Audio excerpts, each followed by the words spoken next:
Welcome to Get Justice with Scott Elliot Smith and Michael Morris. Good morning, Michael. Good morning, Scott. How are you? I'm good. And you? I'm excellent. I can't wait to get into another segment of Get Justice because I know when you get fired up, these are really good. And I think I got one that's going to get you fired up. Well, let's see what you've got. So I want to talk about the settling your case, and when I say that, your legal or bodily injury case. And I want to talk about the do's and don'ts because the research I've pulled, there are a lot of, I won't say they come from attorneys, but it's more like advice from insurance companies that if you can settle your case between you and another person that's been in this collision, they're kind of walking you through it, but you have to go on the web to do so. And anytime there's something on the web, it's got to be true, right? Well, obviously it's not, but a lot of people think that. Right. So I kind of want to get into, can you define what settling your case, bodily injury or otherwise, really means? Yeah, let's talk about this in a general overview first. A bodily injury case from a car collision, let's limit it to that. There are usually two portions of that. One is your property damage, which you need right away, usually, to resolve. Whether you're able to drive the car away or not, whether it's totaled or not, and your bodily injury, which is completely separate, that doesn't or shouldn't settle for a while because of the treatment and not reaching maximum medical improvement. So, under that limited idea, we can talk about settling the case.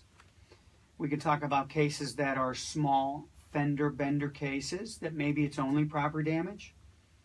And we can talk about cases where you've been tragically injured or death results. Rule of thumb, Michael, is the more tragic, the more involved, the more damage there is, the more you're going to need a lawyer. The more you're going to need a really good lawyer. If you've got a property damage claim, you're sitting at a stoplight and someone takes their foot off the brake and they glide into you, there could be $1,000 property damage to both vehicles. You can probably resolve that yourself. One caveat here: I never advise anybody to do anything like that without an attorney's advice.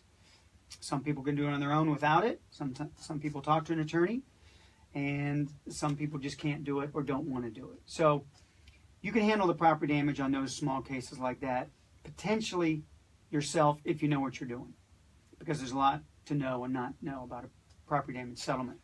Bodily injury cases become very, very complex in a lot of ways.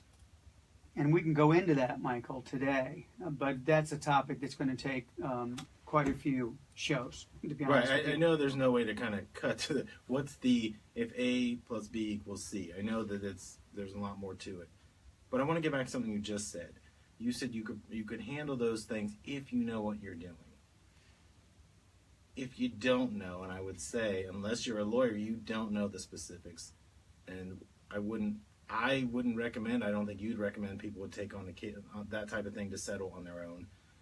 Let's say, for this instance, you don't know what you're doing. So you contact a lawyer, and they want to settle. If an attorney wants to settle early, is it because they've kind of looked at it and said, okay, this is open and shut? Or is it's a revenue thing? Are they going to get money from it? Well, that opens up a whole new can of worms. Let's just talk about an example. Okay. In my example I gave you, where someone takes their foot off the brake and they glide into you, and they're at fault for failing to maintain an assured clear distance. Even though it was a small incident, there is damage and it needs to be paid. So now we have insurance companies involved. And anytime you have insurance companies involved, you have to watch your back, because they're not looking out for your best interest. Whether you're the person who caused it, or whether you're the person that's the result of the other person's negligence. So you have to deal with insurance. You have to look at your insurance policy. If you're the person who was struck, you have to look at your insurance policy. If you're the person who did the striking, to see what is covered. If you're the person that's struck and it's a scratch or it's a minor property damage, then you have to start with what's it going to take to fix it. So you take it to a body shop and you get an estimate. A lot of times insurance companies for the at-fault party will say, no, you've got to go to one of our preferred shops. And what that really means, Michael, is they're in some type of arrangement with the insurance company To minimize their payout, right? Well, That is the theory. We're going to assume that that's the case. That is the theory. But these preferred body shops are usually body shops that want a regular flow of business. And if they're a preferred body shop, it's because the insurance company probably went to them and said, you can do this work and I'll give you lots of work, but I better get a good deal. Now, I have seen where those numbers from those preferred body shops don't add up, and they're different than an independent body shop. So you can draw your own conclusions there. But my suggestion would be, don't go to their preferred body shop. Go to your own body shop. Someone you can trust, you know they're going to do it, and they're going to do it right. And you have the right to do that. You have the right to do that. And that's one of the things you may not know. A lot of people think, well, I have to go to the insurance company body shop. Well, you don't. You go wherever you want. This is your car. They're at fault. You got to do what you want to get your car back in the condition it was in before the collision. And you don't need an attorney to know that. That's part one. I mean, you should have one. I just told you. So you heard from an attorney. Right. But if you don't know that, you may not know any better. But that's why we want to get into this, is because I don't think people understand that you are the one that, you're not at fault. So you are not in control of the situation, but this is just one step that you can control on your own and make that Absolutely. choice. Absolutely. Now, there's more choices from that point forward. Let's assume the collision's a little more severe and parts have to be replaced. Well, insurance companies want to use aftermarket parts. Well, you're entitled to factory parts. You bought a factory car, it's got factory parts on it. You have to insist on factory parts. Aftermarket parts, not as expensive. May not be as durable. May not wear as well. Most people don't know that. I always demand, when I do the negotiation for my client, I want factory parts, if at all possible. Maybe some cars are so old you can't, but if you can get factory parts, use those. They're better quality. That's another thing most people don't know. So those are those are big, and that's just the beginning of it. That's just to assess what's wrong with your vehicle. Exactly right. We're not even talking about bodily injury at this point. We're talking about car damage. And can you, again, aftermarket parts, just kind of give someone that if they're hearing that term, they're driving around, they don't really know, define what you mean by that. Aftermarket parts are any parts that are made by a company that's not the company that made the car. For instance, you're driving a Ford, you want a Ford part to replace a Ford part. There are companies out there that say, well, we can make the same part and it's cheaper. Probably they do that because it's not as good a quality. Right. That's an aftermarket part. Or and that makes sense. So let's take it up. Let's escalate a little bit. We're out of the body shop part. So now we're into bodily injury. Well, there's a little more to the property damage. We're on it. We should probably finish this. So what happens if your car is substantially damaged and they had to replace a lot? Say your car's worth 20 grand and you got 7 grand damage in it. And a lot of things have to be done.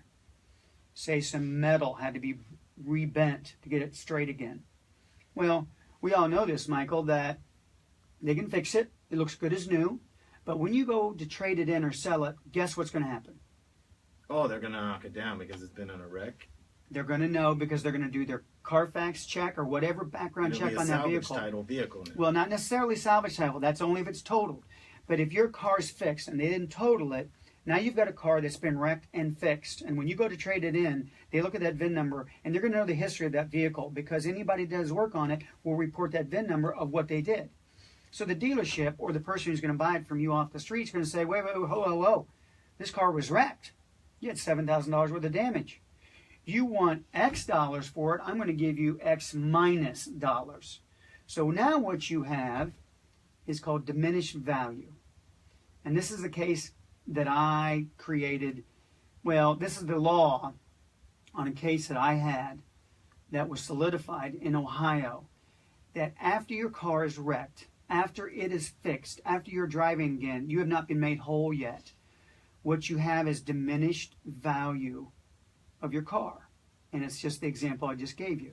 In other words, they fix it, looks good as new, but you go to trade it in, you go to sell it, and they are discounting that price because it had been wrecked. That's the diminished value. So what you do then is, if you've got a substantial property damage claim on your car and they've paid it, you want to, before you sign any paperwork, get the diminished value. They're going to argue with you about it because they're insurance companies and they don't want to pay you more. So you may have to hire someone. There's a company out of Akron called Vehicle Information Services you can call. You can spend a few dollars. They will look at your vehicle and they will tell you the diminished value of your vehicle. That number you use, take it to the insurance company, the at-fault party, and say, you also owe me this. And they'll argue with you, and you'll debate them with it, and they'll act like they don't know what you're talking about, but you're hearing it from the man whose case created this law, and it is there, and it is in Ohio, and you can get more money for your loss. But they're not going to bring it up to you. You're going to have to know it exists. Absolutely, they're not going to bring it up. Why would they bring it up? Because they don't want to pay more money. Insurance companies are in the business to make a profit. And a couple different ways they make a profit is get your premium checks, and then they put in the market, and they make interest off of that. How they lose money, one way is paying claims. So they institute huge divisions within their company how to not pay a claim. So if you don't know what your rights are and what property damage claims are available to you, they're certainly not going to offer it. But, and again, we addressed this on a show a few weeks back where somebody showed up the day after my accident to write me a check for a car that I thought I was getting away with murder because the car wasn't worth that when I bought it. But the future bodily injury claims and all that, it all went away because I signed off. Well, I thought, I'm really getting away with something right here. Yeah, now there's a difference when your car's totaled. Now, if your car's totaled in the collision, there's no diminished value. You're entitled to fair market value of that vehicle prior to the crash. So what do? You go look up NADA, you look up Blue Book, you go to a dealership, say you want to go buy an identical car. What's it going to cost you to buy that identical car if it was totaled? Well, the dealership's going to tell you, hey, I'll sell you this car for X. Well, you go to the insurance company and go, look, I looked up NADA, I looked up the Blue Book, I went to the car dealership, I found the same car, I want the same car, I love that car, this is the price. And they're going to go, no, we're not paying you that. Well, that's the fair market value. You have to pay me that. No, we don't want to pay you that. So they're going to tell you that they hired their own appraiser. Insurance companies have in their back pocket appraisal companies who want to come in and say, oh, no, your car's worth much less than that. Well, fair market value is fair market value. A lot of times you can call them out and say, look, you bring me that car at that price and you can pay that price. But the car I found at a dealership is a different price, and that's fair market value because they won't give it to me until I pay this number. Well, insurance is supposed to make you whole. So if something damages your property, you should get that same thing back. That's what it's about, right? Absolutely. You are to be made whole. And any type of collision, any type of injury that's caused by someone else, the law says you are to be made whole. On a property damage case, it's a lot easier. When you get into bodily damage, now it becomes tricky. That's when you better have an attorney.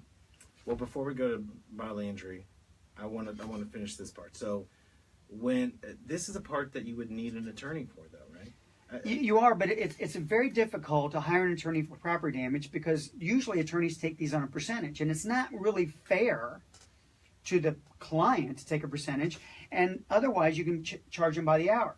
Well, that can get expensive too. A lot of times what I do is I walk people through the process. It's free, and then they go do it.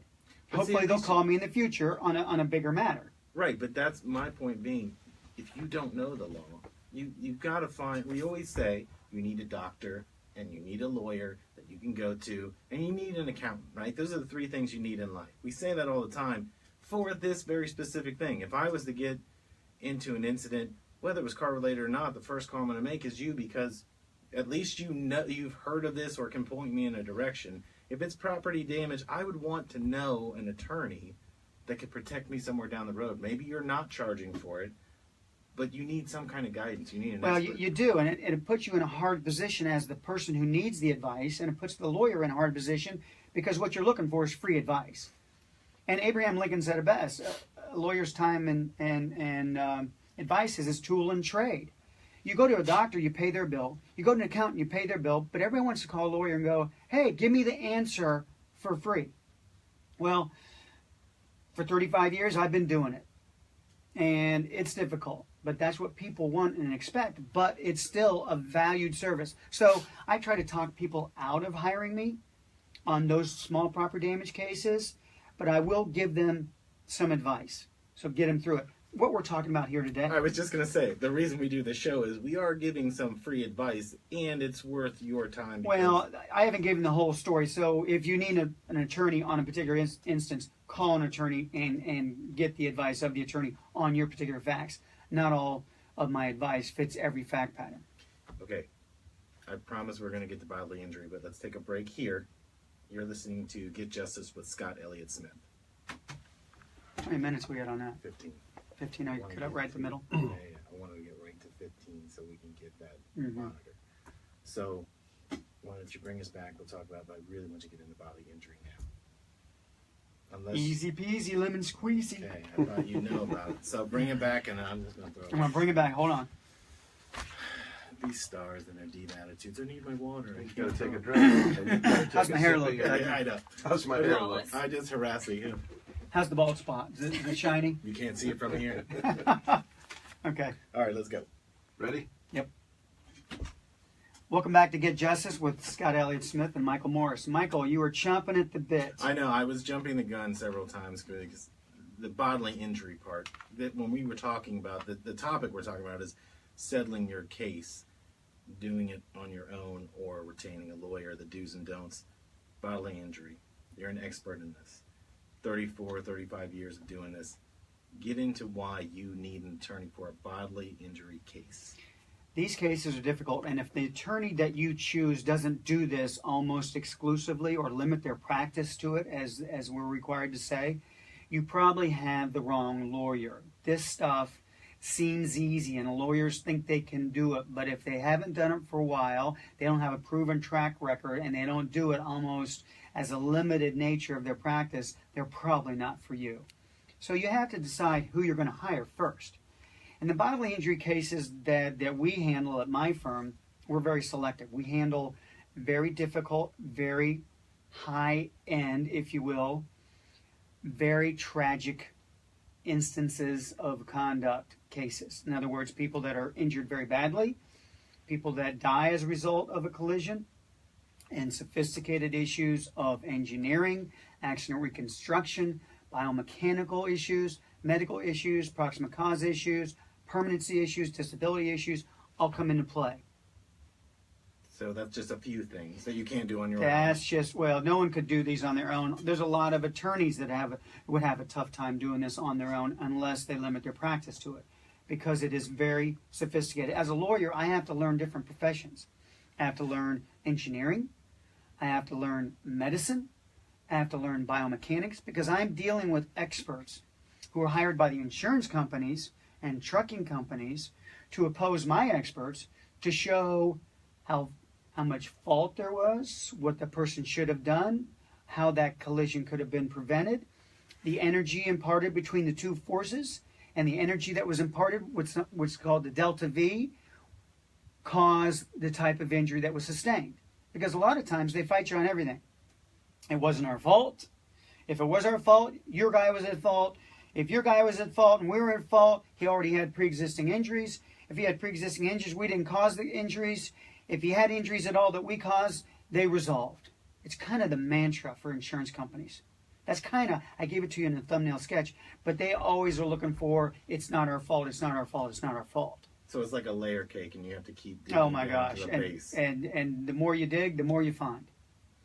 So in that case, you have, or I don't mean to say case, in that example, you have to have experts that you can call on, or you have to read the law. I know you and Nick, shout out to Nick today, but you were talking about a case the way it was worded. You guys told me how long you spent trying to determine what this meant for one specific case. It's not something you can play around with. No, you have to have an expert. a lot of people like to try to make the law black and white. And in some instances, it is black and white. But in most instances, it's different shades of gray. So there's not just one answer. That's why you have lawyers. That's why you have cases that come out that interpret statutes or laws. And you have regulations. And you have rules. And the trucking industry is controlled by the Federal Regulation Safety Act that has their own set of rules. So guys that drive, professional truck drivers that drive commercial vehicles, have a different set of regulations than you and I driving a passenger car. What would be examples of that? Oh, a perfect example is the weight of your vehicle. For instance, if you are an over-the-road truck or commercial vehicle, you have got to keep a log on how much you drive your truck. And you can only drive it so many hours a day and so many hours over a period of time before you're in violation. Because what they don't want, Michael, is, as you would expect, people falling asleep at the wheel. Right. And it happens. And trucking companies don't always give their truck drivers a fair shake to get their job done. So it sometimes causes drivers to have to drive over the limits, violate those federal regulations, fall asleep, cause collisions, and death. I've had several cases like that. Well, I was gonna say the logistics. If you're going from Columbus to Arkansas and you only have X amount of hours, you're gonna get behind a traffic accident. You're gonna get stuck somewhere. You're gonna fall asleep because you're tired. You're still gonna make it by that amount of time. Well, you're at the mercy of the trucking company. Unfortunately, you're also at the mercy of the federal regulations. So you take a risk of violating that law on how much you can drive, how long you can drive, versus getting that load there when your trucking company wants you to. In other words, it's almost as if the trucking companies are encouraging you as a truck driver to violate those rules. And you're sitting there looking, going, well, I can violate the rules or I cannot feed my family. What am I going to do? So it puts truckers in a bad situation. But when in doubt, follow the regulations, because the last thing you want to do is fall asleep and kill somebody. But what you said before is there are lawyers on the other side that will say, well, this happened because of this, and you, on your side, have to kind of pick that apart. You do. Let me take us back to where we started this, about settling your case, because a lot of things have to go into settling your case. One thing I tell everybody that comes in my office, regardless of the kind of case, there's about 4 factors we have to look at. Number 1, fault, liability, and comparative negligence. In Ohio, there's comparative negligence. You cause a collision with me, there's 2 parties involved. There may be something I did wrong. You may have struck me at an intersection, but you may have said, I got the green light, and I may say, I've got the green light. Or their jury has to then determine, based on 100%, who's more at fault. Is Mike more at fault, 60%? Is Scott at fault, 40%? Is it 70-30? Is it 100-0? Okay, that's the first thing, liability. Second thing is proximate cause. So if you're at fault, what did you cause? What did you cause? You caused me property damage. You caused me injury. You caused me all kinds of grief, pain, suffering, loss of wages, loss of medical bills, and it goes on and on. That's number 2. The third is damages. What, in fact, has happened to you? We have economic damages that we can see. Your lost wages is something we can feel, we can touch. Your medical bills, we can feel, we can touch. What about non-economic losses? You can't use your left arm. What's that worth? Settling your case is hard. And the last thing is collectability. So this is where insurance comes in. And I want to tell everybody who has not listened to this show before, if you're driving a car and own a car, you need uninsurance and underinsurance. And if you don't know what that means, it's this. If someone hits you and they don't have any insurance, or they don't have enough insurance, and in your example where you can't use your arm, and they've got very state minimum limits of $25,000, you better have you coverage, because you're not going to collect. And then what's going to happen is you're going to become a ward of the state, and then we're all going to pay for you, Michael, because you can't operate and function. Now, I'm saying as an example, not necessarily your case, Right. but in your instance, if you can't use your arm and you need your arm to work, and the person who caused the collision has minimum limits, and you don't have you coverage of at least $100,000, you're not going to have any money. And then what you can't do is work. And if you can't work, you can't pay your bills. If you can't pay your bills, you're not going to have a place to stay. And then you're going to be on the street. And then you're going to homeless shelters, or you're going to get on welfare or governmental assistance. And then guys like us will have to pay for you. So what I want you to do is protect yourself. And you coverage means uninsurance and underinsurance. If they don't have enough insurance, they have no insurance. So at least they get as much as you're worth in your mind, and make that equal to your liability limits. So that's the 4th thing: liability, proximate cause, damages, and collectability.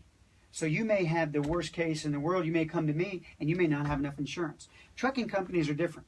They have layers and layers of millions and millions of dollars of insurance. So they usually have enough coverage if they hurt you bad or kill you. Well, again, the underinsurance part, and if you haven't heard this, go get it. It costs next to nothing to have this. But that's how we kind of started all these things. If you have that, and then you get into property damage, you're better off. So Right. we probably should have said, get your underinsurance first. Now we're going to go into property damage. Always get your, call your agent if you don't have it. Ask him to quote you out your uninsurance and your underinsurance. Get it at least equal to your liability limits. I hope your liability limits are at least $100,000. It sounds like a lot, but the premiums are not necessarily that high. And you get U coverage with it. I call it U coverage, uninsurance coverage. Is not that much more. You've got to do it to protect yourself from those out there who are not looking to protect you. Right. Well, I think, and again, we just scratched the surface on property damage, but again, this is a very important thing. The biggest thing was this was supposed to be the do's and don'ts. Don't try to settle a bodily injury case. If it's a fender bender, it's okay. We have an attorney that will say, if you can handle those on your own, that's good. Potentially, yes. Potentially. But it depends on the case. So is there anything else you'd like to say before we sign off this week? No, I think settling your case has so much intricacies to it, Michael, that we need to pick this up on another show. And we will. Thank you for listening to. Oh, okay. That's Sorry. fine. And we will, and you guys had a huge pause. No, Okay. no, I just gave He was giving me the. Oh, okay. Go ahead. You've been listening to Welcome to Get Justice with Scott Elliot Smith and Michael Morris. Thanks for listening. Or you've been listening to Get Justice. What'd I say? Well, You've been listening to Welcome to Get Justice. All right, maybe we should try that one again. Okay, go ahead. You've been listening to Get Justice with Scott Elliot Smith and Michael Morris. Thank you for listening. All right. I heard about that and having a stroke because I'm like, I'm did looking you at say my what? paper and No, I seeing got the it. words, and I'm reading the damn words off the paper. That was awesome. You've been listening to Welcome to Get Justice. When did you start calling it that? I literally thought, did I just